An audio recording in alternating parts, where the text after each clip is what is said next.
With Monster Hunter Rise Sunbreak releasing recently, we wanted to talk about the sales figures to get a better understanding on how people are enjoying the game. Personally, the team here at HyperX Gaming, we're all enjoying the game thoroughly. The new switch skills are awesome and they add a nice bit of variety to each different weapon, the new switch skill swap feature that lets you bring two different playstyles into a single hunt, and of course the master rank armors, new skills, the amazing weapons to try out, some of the nice new armor designs that have come into the game, Palicos having massive quality of life improvements across the board, and the story that this time was actually awesome, especially with the new followers that we absolutely loved in both multiplayer and single player. This of course doesn't mean we don't have our own gripes with the game like the pacing, but overall it's been a very fun and enjoyable experience. It's important to remember that Base Rise came after Monster Hunter World and Iceborne, so even though it was made by a different team and was meant for a handheld device that is the Nintendo Switch and not the main consoles, because World and Iceborne did so well, it's fair to assume a lot of people's expectations were up there, and this could be reflected in the sales figures that we're going to go over. So if you do enjoy these videos, make sure to click like down below to show support. So let us know in the comments how far you are through the game and if you found anything really cool that we should check out. So in this one, we're going to talk about how well Monster Hunter Rise Sunbreak has been received, as well as Capcom's new sales numbers that they've recently released for both Base Rise and Sunbreak.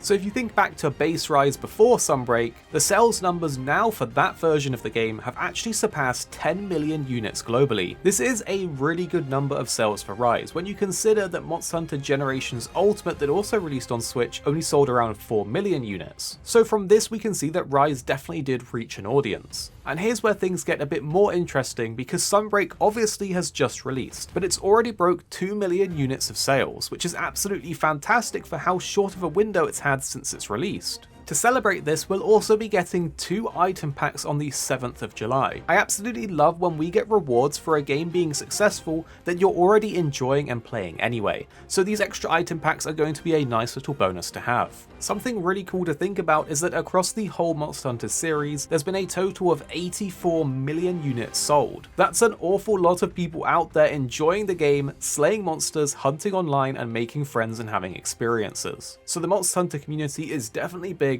definitely growing, and is definitely looking bright for the future. It's interesting though to compare the Rise sales at around 10 million units globally to the Monster Hunter World sales at around 21 million units globally. Of course, World is therefore having over double the number of sales, but remember Rise initially launched on Switch and not on other platforms, whereas World did actually launch on Xbox and PlayStation, which of course are huge platforms with a big player base on both. So although Rise has sold less globally than World, I think it's totally understandable. Also remember that World was the first time Monster Hunter had actually come to major consoles. This introduced a lot of new people into the game and the series, and this is overall a great thing for the series, as more people playing, more people buying the game means more Monster Hunter games that will be developed for you and more people to play with online. The thing is though that there's a rough industry standard for around 30% sales figures to be expected for follow-up launches to a major game. So Sunbreak, only a week after releasing, already getting a 20% attachment rate is absolutely massive and means that it is well on its way to meet its goals of around a 30% attachment rate. This essentially means that Sunbreak is pretty much on track to be a success in the eyes of the shareholders for Capcom. If we look at the Iceborne sales figures for Monster Hunter World, it was around 9.2 million. This means that it surpassed the 30% attachment rate from the base World sales figures of around 21 million. This basically means that Capcom can see from the sales numbers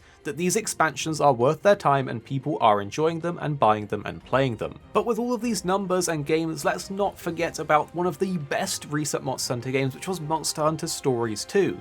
Which sold over 1.5 million copies, which is an amazing number of sales when you consider the genre that it's in as a turn-based JRPG. So while it isn't Rise or World or Iceborne sales numbers, it's very good for the genre that it's in and shows that that game was also a big success. We could speculate from this that because Stories 2 did well, that Stories 3 might be on the way. Essentially, Sunbreak as well as Base Rise have been a success, especially compared to Monster Hunter Generations Ultimate, and with Capcom absolutely doing a fantastic job in terms of these big franchises that are doing well for them. We of course still have the upcoming roadmap of free updates for Rise, which includes some cool things and will bring a little bit of longevity to the game. And don't forget that Capcom still has big upcoming games like Dragon's Dogma 2 on the way, which I personally am extremely hyped for. So let us know in the comments, are you hyped for Dragon's Dogma 2? Do click click like to support the video if you did find it interesting, and of course subscribe for all the other Sunbreak videos. On the screen now are 2 videos that we think will be perfect for you, so definitely make sure to click them so you don't miss out on all the other content that we have for you guys.